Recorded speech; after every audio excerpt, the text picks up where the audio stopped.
Qala al-muallif rahimahullahu ta'ala wa alamatu adami talabid dunya bil ilmi.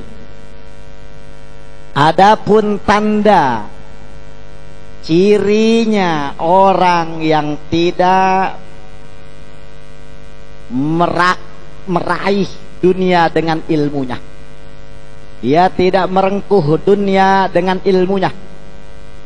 Dia ngaji, dia mesantren, dia perdalami agama, tapi bukan untuk cari dunia, bukan untuk cari harta, pangkat, jabatan, dan kedudukan, tidak untuk popularitas semata, tetapi yang mencari ilmu agama. Dia belajar ngaji, dia ibadah, dia khusyuk di dalam mengaji, dia hafalkan semua pelajaran agama itu semata-mata adalah untuk mencari keridhaan Allah dan kenal kepada Allah dan Rasulnya. Kalau ditanya sekarang para santri, para muallimin, para da'i, para ustad, hatta itu ustad yang daglok sekalipun, pasti ditanyanya bagaimana ustad, bagaimana idealnya. Wah, kalau saya mengaji pengennya akhirat, saya mah nggak kepengen dunia, ngiler juga kagak saya mah. Ya orang belum kelihatan, betul kan? Banyak yang begitu. Ikhlas banget saya, ikhlas, saya redo banget, saya redo. Amplopin yang tebel tapi kagak ada isinya, amplopnya doang tumpuk-tumpuk yang banyak, besok ngambek dia. Nah, orang yang model kayak gini nih banyak sekarang yang ngaku-ngaku untuk akhirat. Imam Nawawi di dalam kitab Muraqil Ubudiyah memberitahukan kepada kita bahwa ciri seorang tidak rakus dengan dunia di dalam masalah mengamalkan ilmunya, ciri ulama yang tidak cinta kepada dunia, ciri ulama yang selalu mengedepankan keridhaan Allah. Yang pertama, ini ada tiga cirinya, ada tiga.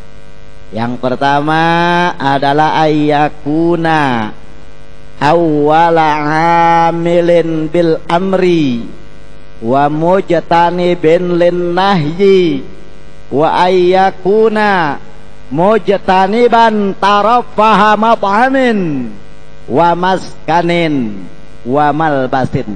Ini yang pertama. Cirinya ulama, ustadz, yai.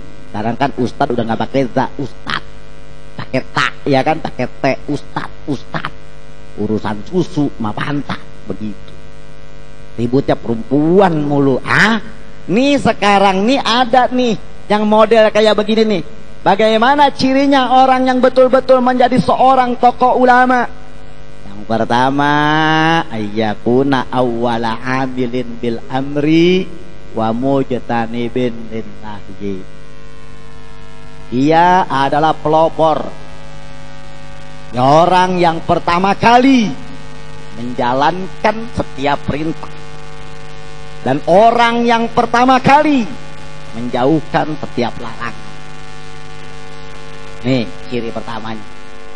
Ciri orang yang gak cinta kepada dunia, dia tidak jual ilmunya dengan murah, dia tukar kepada dunia. Cirinya bagaimana? Cirinya dia pertamalah orang yang selalu menjalankan perintah agama, dan dia juga lah pertama kali yang melakukan penghindaran terhadap larangan-larangan agama. Di samping itu dia juga menjauhkan kesenangan-kesenangan di dalam masalah makanan. Nggak ribut berkat mulu. Ustadz yang nyari ridho Allah itu nggak ribut berkat mulu, kagak ribut makanan. Ini kadang-kadang diundang tahlil, disediainnya kacang tanah doangan, kacang goreng ngambek, bolu kagak ada, pisang kagak ada. Sekalinya ada pisang emas, udah pada peot itu pisang emas, mambek itu mualim. Ada yang model begitu, ada. Nah, orang yang kayak begini nih, dia jual ilmunya, dia tukar kepada dunia. Tetapi kata Imam Nawawi, alamatu adami talabid dunya bil ilm. Ciri orang yang tidak jual ilmunya untuk dunia itu adalah pertama ayyakuna awwala amilin bil amri wa mujtanibin lin nahyi wa ayyakuna mujtaniban taraffaha mat'amin wa maskanin wa malbasin, yaitu dialah orang yang menjadi pelopor terhadap perintah Allah ketika menjalankannya dan menjauhkan segala larangan-larangan Allah yang dilarang oleh hukum syara. Di samping itu ia tidak berlebih-lebihan kepada perkara yang halal. Dia tidak rakus terhadap perkara yang halal, nggak rakus. Mentang-mentang nasi itu dihalalkan, dia makan paling banyak. Mentang-mentang ayam itu bagus, bergizi, karena kulu halalan thayyibah, datang pengajian ke rumah orang miskin, kudu disiapin ayam. Padahal orang miskinnya kagak kuat beli ayam. Pusing ini orang miskin yang ngundang. Nah, orang yang model kayak gini masih jual ilmu dan untuk dunianya. Tetapi orang yang tidak jual ilmu untuk dunia itu, dia tidak berlebihan. Ia hindari makanan-makanan yang kurang bagus, dalam arti kata terlalu berlebihan. Dia hindari berkat-berkat, perolehan-perolehan berkat atau berebut berkat, apalagi yang nggak mau. Dia tidak lantas juga mencari tempat yang bagus. Ya Allah, mau ceramah, mau ngajar, kalau diundangnya di tempat yang bagus, di tempat yang bagus, yang mewah, yang ada stasiun TV ngeliput dia. Ada yang begitu. Ini juga dia hindarkan. Mujtaniban tarafaha mat'amin wa maskanin. Lalu kemudian wa malbasin, ia hindarkan pakaian-pakaian yang keren-kerenan. Nggak mau berlebihan. Ini kan sekarang pada ngerangkep, di samping dia dai, di samping dia mubalek, dia juga jadi foto model. Dia desainer, dia desain. Imam Luqmanul Hakim di dalam sebuah kitabnya mengatakan, ya bunayya, idzam tala'atil ma'iddah namat al-fiqrah wa kharasat al-hikmah. Di situ wa qa'adat al-a'dha'u anil ibadah. Hai anakku, kata Imam Luqmanul Hakim, jikalau perut kamu terpenuhi atau terlalu kenyang, namat al-fikrah, maka pikiran kamu akan tertidur terasa ngambang. Nggak mantep berpikir itu. Lu perut saja yang kita urusin, makanan saja yang kita banyakin. Makan kudu yang enak. Nggak enak ngamuk sama anak bini. Nggak enak marah-marah banting piring kepada bini. Padahal dia sudah ngaji, dia sudah bagus, tahu ilmunya. Dia berlebihan, pengennya makannya enak, istrinya lagi kurang sehat, akhirnya dia bentak-bentak istrinya hanya gara-gara makanan. Padahal dia seorang yang ngaji. Mujtaniban tarafaha mat'amin, tinggalkan itu. Tinggalkan makanan-makanan yang enak. Atau paling tidak jangan ribut soal makanan. Rumah tangga lebih bagus, lebih mahal ketimbang makanan. Kita nikahnya aja ribet, betul kan? Kadang-kadang ada yang pakai dimandiin, betul kan? Udah gitu orang tua pusing. Orang tua mikirin bagaimana besannya, bagaimana ngendong nikahnya. Lah gara-gara tempe bacem berantem bercerai. Ada kan? Gara-gara totok pedak ditinggal pergi tuh bini. Kagak boleh, kagak boleh. Mujtaniban tarafaha mat'amin. Jangan kita jadi orang pengajian nih selalu ribut soal makanan enak, selalu ribut tempat yang enak, selalu ribut pakaian yang bagus. Jangan. Kalau kita masih ribut soal itu, maka kita tidak akan menjadi pelopor untuk ibadah kepada Allah Subhanahu wa ta'ala. Ngagul doang sama bacot 3 empang, gede banget ngagul kita, tapi pelaksanaannya kagak ada. Maka kata Imam Luqmanul Hakim, idzam tala'atil ma'iddah namat al-fiqrah wa kharasat al-hikmah, terus wa qa'adat al-a'dha'u anil ibadah. Pikiran kita terbang terasa ngambang, hikmah tidak mau kabur dan menghilang. Lalu kemudian ibadah kita, badan kita lemah, tidak pernah kita merasa gagah ketika kita hendak ibadah. Ketika kita hendak tahajud, ketika kita hendak puasa, kita nggak pernah kuat. Wa qa'adat al-a'dha'u anil ibadah. Akhirnya karena kekenyangan, akhirnya karena kesayangan, ini bajunya mahal, gamisnya dia lihat tempatnya kotor, itu dia sholat di debu atau sholat di sejadah yang kurang bagus, dia takut kotor, dia takut ini. Akhirnya dia nggak mau diri, dia duduk, dia sarapin, dia cukup dengan sembayangnya duduk aja, padahal bukan karena uzur syar'i, tapi karena takut pakaian kotor. Ada lagi nggak takut pakaian kotor, tapi perutnya kenyang, kagak kuat itu bawa perut, kagak kuat bawa perut. Nah, kalau orang yang kayak begini, berarti dia menjual dunia atau menjual ilmunya untuk kepentingan dunia. Itu ciri yang pertama, kata Imam Nawawi. Lalu kemudian ciri yang kedua bagaimana? Ciri yang kedua adalah wa ayyakuna mun'azilan munqabidan an mukhalatatis sultan illa linushin lahu aw liraddi mazalimin ila arbabiha aw lisyafaati fi mardatillahi ta'ala. Ini yang kedua. Yang pertama tadi sudah, dia tidak ribut soal makanan, pakaian, minuman atau tempat, dan ia adalah pelopor untuk beribadah kepada Allah Subhanahu wa ta'ala. Ketika ngajinya membahas masalah sholat, ia selalu membenarkan sholatnya. Di situ yang pertama. Contohnya orang mencari ilmu, atau dengan ilmunya ia mencari keridhaan Allah Subhanahu wa ta'ala. Dan yang kedua, ia selalu mujtaniban atau munazilan munqabidan, ia selalu uzlah, menghindarkan diri, bukan lari, bukan menolak, bukan mengusir, tapi menghindarkan diri. Munazilan, uzlah itu bukan mengusir, bukan pergi meninggal lari. Munqabidan, dan ia memutuskan, bukan berarti memutus, menolak, menepis, bukan. An mukhalatatis sultan, dari hubungan terhadap pemerintahan. Nih sekarang lagi rame nih, dikit lagi pilpres, betul kan? Lagi rame. Nah, orang-orang yang mencari ilmu untuk kepentingan dunia, dia malah menyambangi, meminta, mengemis, menjilat para pemerintah.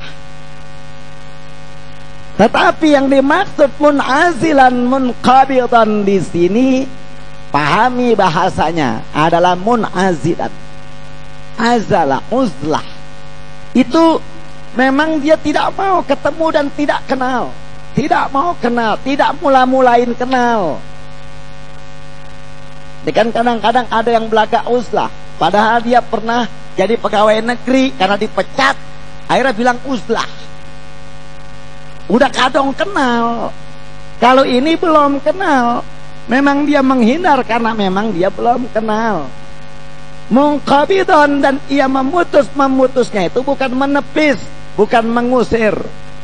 Ketika seorang ulama didatangi oleh pemerintah, oleh oknum atau apapun namanya lah, aparat-aparat itu, ya silakan terima dia dengan baik sebagai tamu, terima dia dengan baik, dengan santun, karena ia adalah tamu, dan tamu itu harus kita hormati.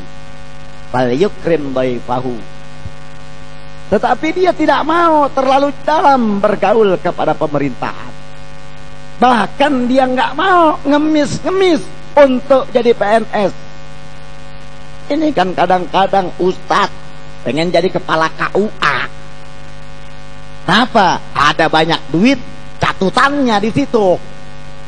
Ada lagi ustadz ngambek gara-gara kagak disuruh mimpin haji. Kenapa? Karena dia haji, banyak dana yang nganggur di situ, paling gampang cari duitnya. Di sini yang dimaksud adalah mun'azilan munqabidan an mukhalifatus sultan. Tidak mau dia bergaul lama-lama kepada pemerintahan. Nggak mau dia bergantung kepada pemerintah. Tidak mau dia ngemis kepada pemerintah. Sekalinya dia mau ngobrol kepada pemerintah, lenushin lahu, menasehati pemerintahan itu sendiri. Boleh, silakan, illa lenushin lahu. Kita boleh dekat dengan pemerintahan, kita boleh bermain politik, tapi ingat, cuman 3 yang dibolehkan. Yang pertama adalah lenushin lahu, untuk menasehati orang-orang tersebut agar supaya tidak lepas kendali, tidak liar, tidak sewenang-wenang. Ulama tugasnya datang ke rumah menteri, datang ke rumah camat, datang ke rumah wali kota, bukan nyari duit, bukan bawa proposal, bukan ngemis seharusnya. Apalagi itu ulama yang difigurkan. Harusnya linusin lahu, nasihati mereka. Kenapa di Depok ini dikatakan ibu kota Wahabi? Harusnya begitu. Nah, ini ulamanya pada ngemis cari duit semua. Akhirnya Wahabi makin banyak berkeliaran di mana-mana. Banyak yang nggak suka maulid. Bahkan sekarang ini tren Wahabi terbaru dan Syiah terbaru, dia masuk dalam kubu NU. Ikut maulid, ikut tahlil, tapi lama-lama menyingkirkan, mengacak-ngacak, mengadu domba orang NU itu sendiri. Hati-hati, sebab salah siapa? Salah ulamanya itu sendiri.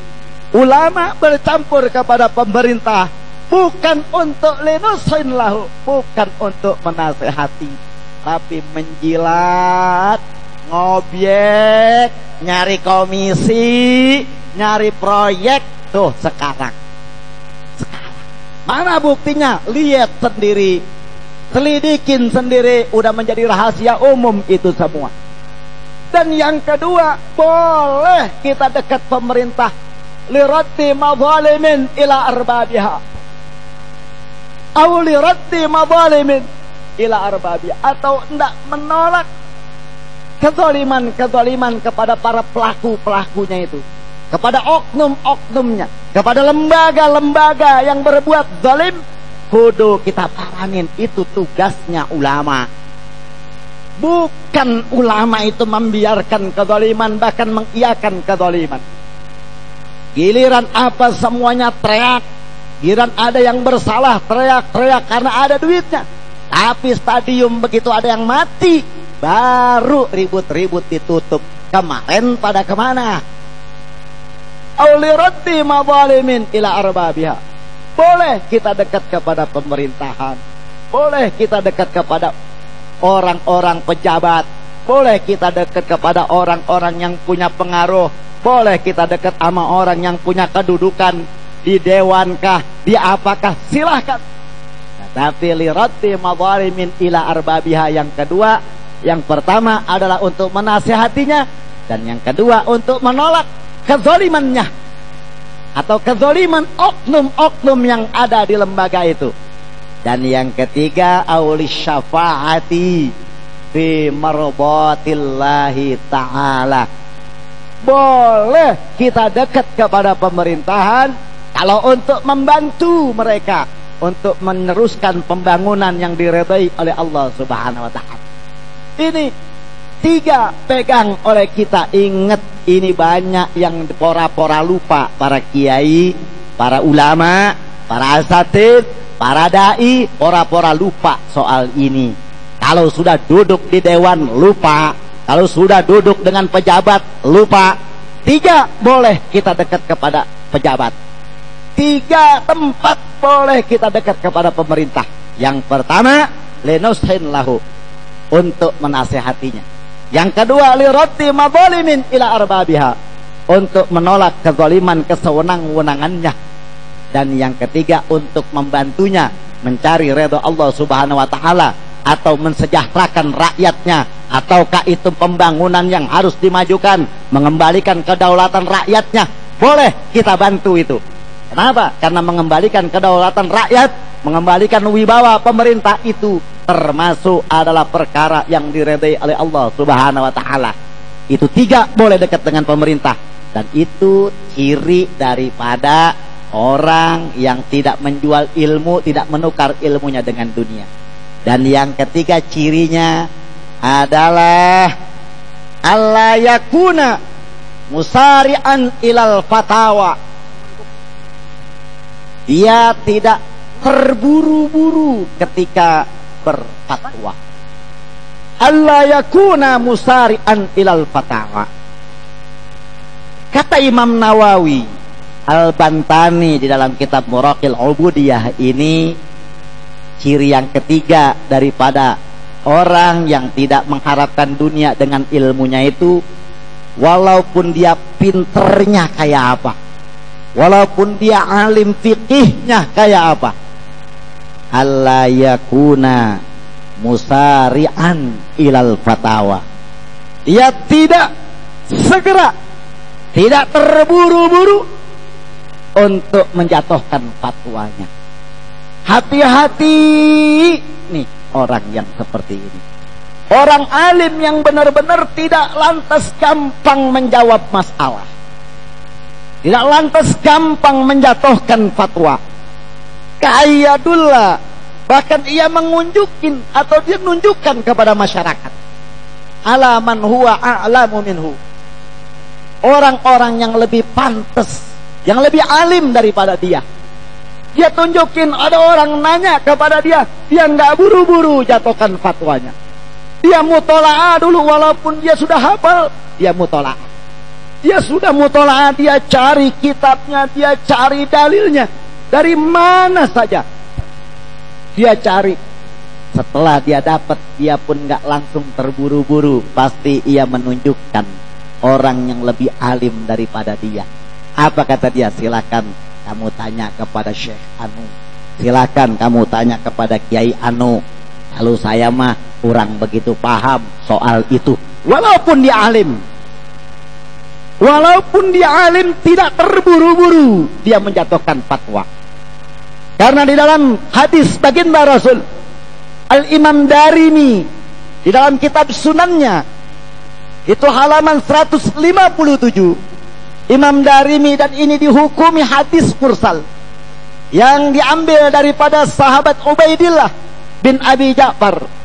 Baginda Rasul sallallahu alaihi wasallam bersabda, ajra'ukum 'alal fatwa ajra'ukum 'alan nar.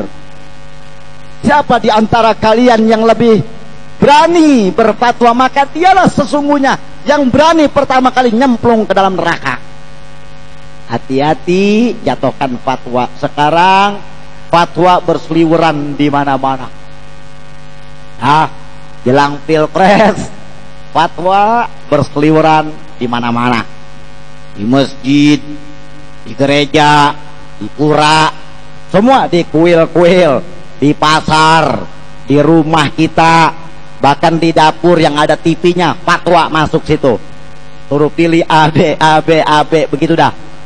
Banyak yang model kayak begitu. Tetapi kalau ulama yang benar-benar, dia tidak mudah menjatuhkan fatwa. Ka'ayyadullah, dia selalu mengunjukkan man huwa a'lamu minhu. Tuh lu tanya aja sama dia mah bidangnya. Tuh lu tanya aja sama dia mah faknya. Nah, orang yang seperti ini adalah orang yang selalu mengamalkan ilmunya semata-mata untuk mencari keridhaan Allah Subhanahu wa taala, sesuai dengan niat yang tadi kita baca, nawaitu ta'alluma, saya niat belajar, wa ta'lima, ta'allum mengajar, belajar, lalu kemudian tadzakkur wa tadzkir, wa naf'a wal intifa, kita mencari kemanfaatan dan kita memberikan kemanfaatan, itu semata-mata adalah untuk ibtigha'a wajhillah wa ridahu wa qurbihi wa thawabih, untuk mencari tatapan mesranya Allah Subhanahu wa taala kepada kita. Kemarin begitu habis ngaji dari sini, ada ustadz datang ke rumah saya. Ustadz, tadi kita ngeri banget itu dengar pengajian. Nah memang itu kak ciri ulama akhirat yang nggak pengen dunia dengan ilmunya. Emang kagak boleh saat nyari dunia pakai ngaji kita. Kan banyak sekarang masa lagi tren-trenan, apalagi masuk infotainment itu ustadz yang narget-narget. Emang hukumnya bagaimana sih? Ada yang begitu. Ini saya jawab pertanyaannya. Silakan Anda baca di dalam kitab Al-Itqan fi Ulumil Quran. Itu juznya halamannya 332 sampai 333 di dalam An-Naw'ur Rabi' wa Thalathun. Di pembahasan yang nomor 34, Al-Imam Suyuti rahimahullahu ta'ala, di situ Imam Suyuti mengatakan, amma akhdul ujrah ala ta'limi jaizun. Nih para ustadz, para kiai, para muallimin, para santri, Al-Imam Suyuti di dalam kitab Al-Itqan fi Ulumil Quran halaman 332 sampai 333, An-Naw'ur Rabi' wa Thalathun, di situ mengatakan bahwa amma akhdul ujrati ala ta'limi jaizun. Hukum pertama, mengambil upah di dalam masalah mengajar, itu hukum pertamanya adalah boleh. Dengerin, belum tuntas ini, jangan langsung iya, jangan, dengerin sampai tuntas kalau dengerin ya.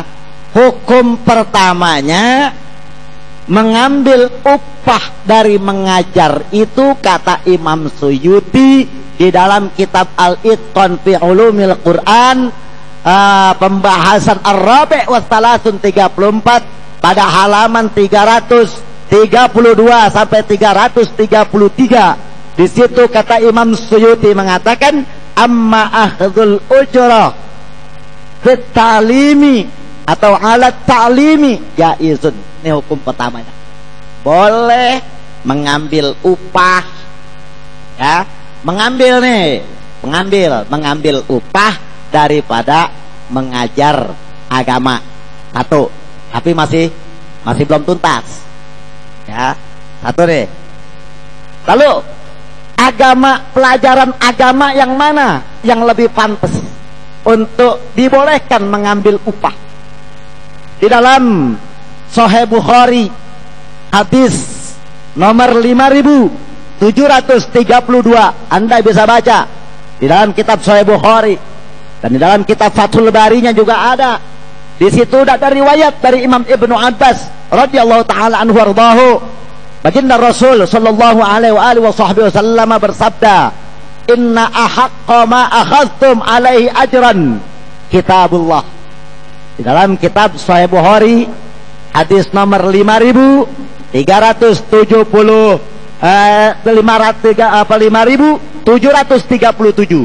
5370. Di situ 5737 hadisnya. Di dalam kitab Sahih Bukhari diambil riwayat dari Imam Ibnu Abbas bahwa baginda Rasul sallallahu alaihi wasallam, inna ahaqqa ma akhadtum alaihi ajran kitabullah. Yang boleh atau yang lebih pantas menerima upah daripada pengajaran itu adalah ketika ia mengajarkan Al-Quran. Ketika ia mengajarkan Al-Quran. Nih, jadi hukum kata Imam Suyuti di dalam kitab Al-Itqan pada pembahasan nomor 34 halaman 332 dan 333, itu Imam Suyuti mengatakan bahwa hukumnya mengambil upah dari mengajar itu boleh. Satu. Terus dikembangkan, mana ilmu apa yang boleh, yang lebih pantas untuk kita boleh mengambil upahnya? Kitabullah. Berdasarkan mana? Berdasarkan hadis di dalam kitab Sahih Bukhari yang diriwayatkan oleh Imam Ibnu Abbas Di situ hadis nomor 5300 atau 737. 737, 5737 nomornya hadis di dalam kitab Sahih Bukhari. Nah, di situ dikatakan inna ahaqqa ma akhadtum alaihi ajran kitabullah. Yang lebih pantas mengambil upah di dalam masalah pengajaran itu adalah orang-orang yang mengajarkan Al-Qur'anul Karim. Berarti guru-guru TPA boleh gembira. Guru TPA, guru ngaji privat boleh gembira ya. Nah, ini. Lalu bagaimana pendapat ulama yang lain setelah ditelusuri? Ya, setelah ditelusuri wakila in ta'ayyana alaihi lam yajuz. Kalau kita menarget, paham ini? Kalau ia menarget upah tersebut lam yajuz, maka tidak boleh hukumnya. Pahamin ini hukum. Hati-hati, berkembang di tengah masyarakat kita banyak. Jadi hukum pertamanya mengambil upah dari pengajaran, dari belajar orang ngaji agama, itu hukumnya boleh. Menurut siapa? Menurut Imam Suyuti. Di kitab apa? Di kitab Itqan fi Ulumil Quran, pembahasan Ar-Rabi' was Salasun 34 pada halaman 332 dan halaman 333. Di situ jelas terpapar. Imam Jalaluddin As-Suyuti mengatakan boleh mengambil upah dari pengajaran, dan hukumnya jelas boleh. Tetapi ilmu yang apa yang ketika boleh, yang lebih pantas itu berdasarkan hadis baginda Rasul pada nomor hadisnya di dalam kitab Sahih Bukhari 5737, meriwayatkan atau diambil riwayat dari Imam Ibnu Abbas radhiyallahu taala anhu wardahu, baginda Rasul sallallahu alaihi wasallam bersabda bahwa inna ahaqqa ma akhadtum alaihi ajran kitabullah. Yang lebih pantas kamu ambil upahnya itu adalah ketika kamu mengajar Al-Quran. Itu ilmunya. Bagaimana kalau ilmu-ilmu yang lain tidak ada hadisnya? Lalu bagaimana inta'ayyana kalau dia menentukan atau menarget nominalnya, maka jelas ini lam yajuz, tidak diperbolehkan. Berarti hukumnya bagaimana? Hukum yang tidak diperbolehkan itu adalah ketika ia menarget 7 juta, 5 juta, ada lagi yang berani 20 juta, dia tinggal yang udah bayar 7 juta. Ada kan yang begitu? Ini ulama sambar gledek yang kayak begitu, kita doain biar cepat habis yang begitu. Ini jelas hukum agama jangan dibuat mainan. Semua dibahas di dalam Islam. Jadi boleh kita menerima upah, tapi yang tidak boleh adalah ketika ia menentukan nominalnya. Pahami itu. Lalu kemudian Imam Halimi memilih kaul ini. Imam Halimi ini siapa? Imam Halimi ini adalah seorang al-imamul kabir dan seorang yang ahli fikih, ahli tauhid, yang bernama asli adalah Abu Abdullah Al-Husain Ibn Al-Hasan bin Muhammad bin Halim Al-Halimi, yang lahir pada tahun 388 dan wafat pada tahun 403 Hijriah. Beliau adalah pengarang kitab Minhaj fi Syu'abil Iman. Imam Halimi memilih kaul yang seperti tadi. Boleh kalau tidak ditarget, tapi kalau ditarget tetap tidak boleh, kata Imam Halimi. Begitu juga Imam Subki di dalam kitab Tobaqotnya. Itu Imam Subki mengatakan di dalam kitab Tobaqotnya juz 4 halaman 333. Anda bisa baca di dalam kitab Tobaqotnya Imam Subki. Beliau pun mengatakan kalaupun kita menerima bayaran itu dihukumi boleh, maka tidak boleh menarget. Ketika ditarget, ketika ditentukan nominalnya, lam yajuz. Imam Subki juga mengatakan tidak boleh. Lalu Imam Abu Les As-Samarqandi menyikapi tentang masalah belajar dan mengajar. Di dalam kitab Bustanul Arifin, Imam Abu Les As-Samarqandi ini nama aslinya adalah Nasr bin Muhammad As-Samarqandi, yang beliau ini wafat pada tahun 373 Hijriah. Di dalam kitab Bustanul Arifin fi Zuhud wad Daqaiq wal Akhlaq membahas tentang masalah tasawuf. Kitab Bustanul Arifin ini, apa kata Imam Abu Les As-Samarqandi? At-ta'lim ala thalathati aujuhin. Modelnya orang ngajar, orang ngajar ini ada 3 macam. Yang pertama lil hisbah. Ada orang yang ngajarnya semata-mata mencari ganjaran pahala dari Allah Subhanahu wa taala. Wala ya'khudhu bihi 'iwadan. Dia tidak mau diganti apapun. Dikasih duit enggak mau, dikasih apa enggak mau. Dia hanya ngajar lil hisbah, kata Imam Abu Les As-Samarqandi. Dan orang yang semodel ini adalah ma'jurun wa alaihi amalul anbiya.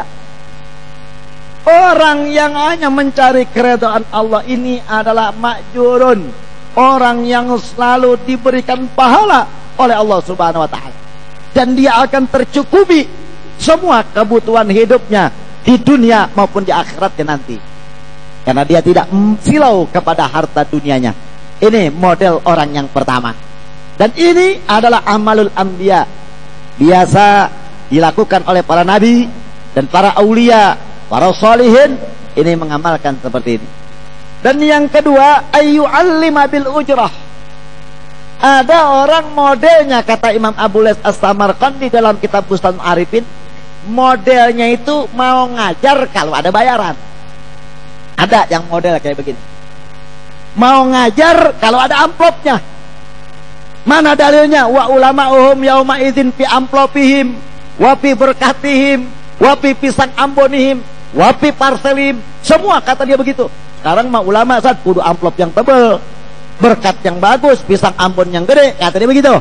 Nah, orang yang model kayak begini, ini bagaimana disoroti oleh Imam Abu Les As-Samarqandi di dalam kitab Bustanul Arifin.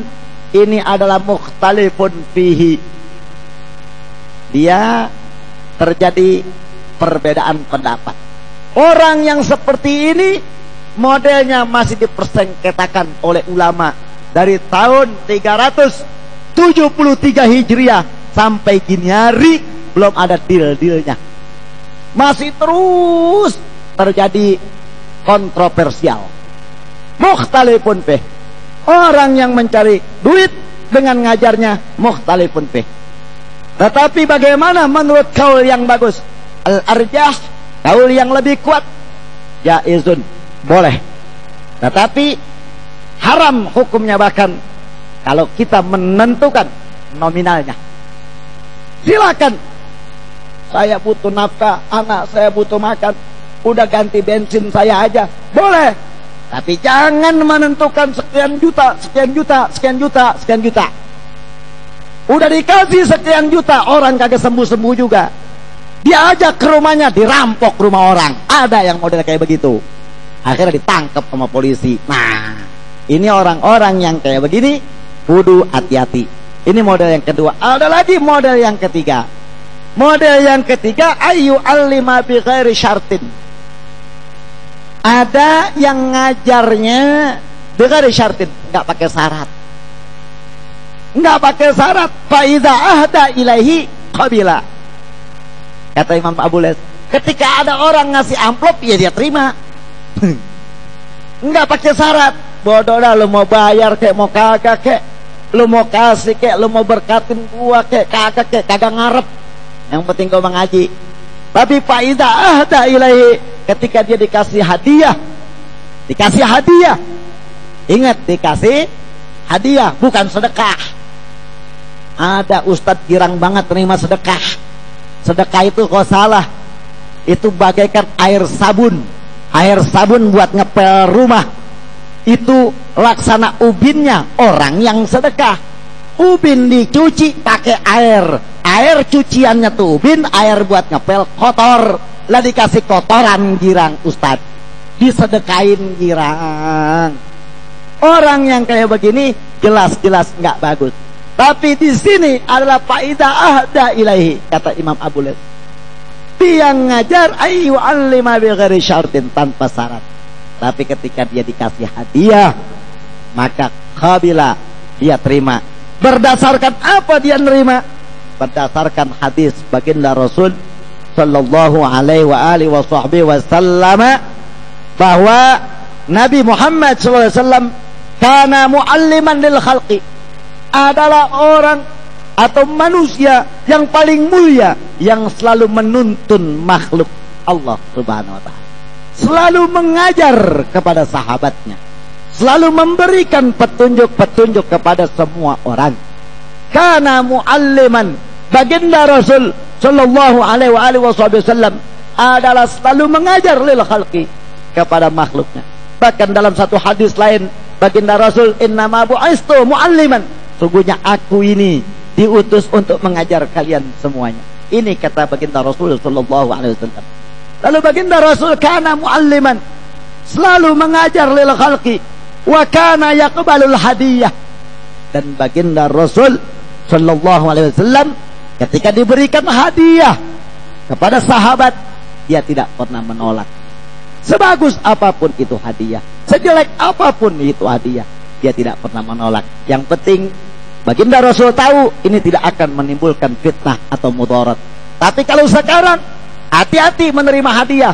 Kadang-kadang dia bilang hadiah, tapi besok ada maunya.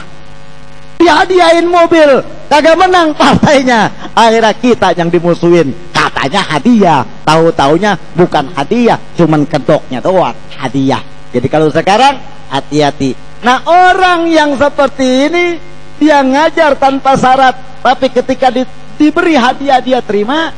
Nah, orang yang seperti ini ya juzu ijma'an, kata Imam Abu Lays As-Samarqandi. Boleh, kesepakatan ulama boleh. Silakan Anda mau ngambil yang nomor berapa. Mengambil nomor 1 berarti tadi lil hisbah, ganjarannya Allah Subhanahu wa taala. Ma'jurun, orang yang seperti ini bakalan dicukupi kebutuhan hidupnya di dunia maupun di akhirat. Yang kedua, ada lagi orang yang ngajar karena ujrah. Bagaimana menurut kaul ulama? Boleh selama tidak menarget. Boleh selama tidak menarget. Wah, mungkin ngejar setoran, ngajar dari pagi sampai sore, privat di mana-mana, ngejar setoran, kreditan bulanan sekian, kontrakan sekian, boleh, tapi jangan menarget. Jangan menarget. Nah, boleh, itu hukumnya berangkat daripada tadi. Dan ilmu yang pantas, lebih pantas menerima upah itu adalah ketika orang itu mengajarkan Al-Quranul Karim. Jelas itu ada hadisnya di dalam hadis Sahih Bukhari, itu nomor 5737. Itu nomor hadis yang diambil riwayat daripada Imam Ibnu Abbas radhiyallahu taala anhu warḍahu. Bagaimana kesimpulannya? Sekali lagi, melihat keadaan seperti ini, silahkan mencari dunia dengan apapun, tetapi dunia bukan segala-galanya. Ada seorang maqala sufi mengatakan, orang-orang sufiyah itu mengatakan, hadza zamanus tubut waluzumul buyut waridun bil qut ila antamut. Zaman sekarang, hadza zamanus tubut. Sekarang ini zaman lebih bagusnya kita banyak memilih diam. Yang jago bicara, hentikan bicaranya atau kurangi bicaranya. Yang pandai berpidato, kurangi berlebihan dalam pidatonya, di dalam khutbahnya, di dalam geraknya, di dalam usahanya. Sekarang ini usaha jangan jor-joran dalam modal, hati-hati, apalagi mau pilpres, bangkrut lu urusannya. Hadza zamanus subut. Sekarang ini zaman lebih bagus kita berdiam. Lalu bagaimana lagi? Habis diam, jangan banyak komentar, jangan banyak macam-macam. Diam, amati, pasang kuping, pasang mata, pakai hati kita melihatnya. Qalbun mufakkir, walisanun mu'abbir, wa bayanun musawwir, kata Imam Abdullah bin Abbas kemarin. Hati kita mainkan, fikir hati kita yang berpikir, lisan kita yang cantik, lisan kita yang pandai mengulas kata. Jangan sampai salah. Jangan sampai mengurai kata itu berantakan hingga ditanggapi salah oleh banyak orang. Wabayanun musawir, dan kita jelaskan, kita terangkan kepada orang, kita berikan penjelasan kepada orang bagaimana tentang zaman sekarang ini. Musawir yang danta tergambar A, B, C, D, E, jangan A ke Z, Z ke V, langsung pusing orang, bingung semuanya.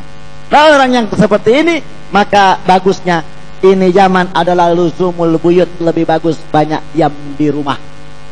Banyak diam di rumah, jangan banyak keluyuran.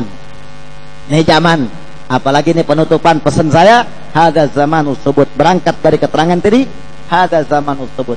Waluzumul buyut, banyak diam di rumah. Jangan keluyuran, begitu banyak nanti kerusuhan.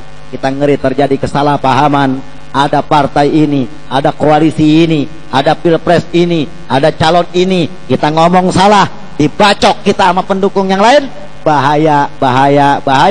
Maka kita jaga ketertiban, jaga keamanan, jaga ketentraman. Semua antara kita dengan anak istri kita, dengan keluarga kita, tetangga kita, dan di negara kita. Maka luzumul buyut, kita diam-diam aja di rumah. Jangan banyak keluyuran, keluar boleh seperlunya saja. Jangan banyak kongko-kongko di pinggir jalanan. Lalu kemudian waridan bil qut, kita harus terima gitu terhadap apa yang kita punya. Sudah kita makan hari ini pakai tempe, udah makan pakai tempe, jangan mau cari yang macam-macam. Betapa banyak kornet-kornet yang diambil dari daging yang tidak disembelih, bahkan masih hidup digiling. Babi campur jadi satu dengan sapi, dengan kambing. Semua umat Islam Indonesia diracun oleh mereka semua. Makanan kotoran tainya nggak dibuang, semua tulang jadi satu, dijadikan kornet, dijadikan pisah, dibuka di mana-mana itu toko. Tokonya keren, dikemas dengan barang yang keren. Anak-anak kita semuanya ngikut-ngikut makan yang kagak beres. Kita ngeri punya keturunan yang makan najis, punya keturunan hatinya kotor, karena kita sebagai orang tua nggak pandai menjaganya, nggak pandai menjaga makan. Sedangkan yang namanya doa terkabul, amal kita terkabul, bukan hanya pakaian yang bagus, bukan hanya lisan yang fasih, tapi makanan dan minuman kita yang benar. Di samping dia halal, dia harus suci. Di samping dia halal, harus dipotongnya dengan benar. Hati-hati, sekarang banyak kornet-kornet makanan siap saji di mana-mana yang berbentuk daging. Itu campur makanan yang diharamkan oleh agama kita. Itu bakso, celeng, itu apa segala macam. Maka bagaimana caranya? Waridon bil qut, ridho sudah dengan makanan yang kita punya. Hari ini kita makan apa kita punya. Ada telur, makan telur, jangan cari yang macam-macam. Apalagi kalau sampai ribut sama bini gara-gara makanan.